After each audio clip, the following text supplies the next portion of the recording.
मेरो छोरीले दाल काउली अनि गाजर खाँदै छिन्। सबैजनाले हेर्नु एक कटौरा थियो खाइछिन्।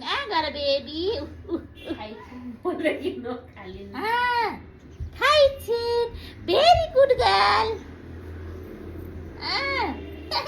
आऊ आऊ आऊ आऊ सबैजना मम खाना आऊ। हजुर खाऊ खाऊ है ल, खाऊ खाऊ खाऊ खाऊ रुक्नु न कस्तो खाऊ खाऊ बेबी खाऊ।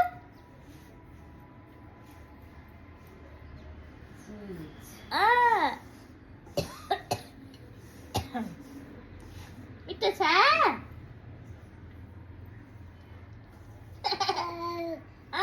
मिठो छ। फ्लेभरको खानुपर्छ डिफ्रेन्ट होइन। खाइछिन् मिठो मानेर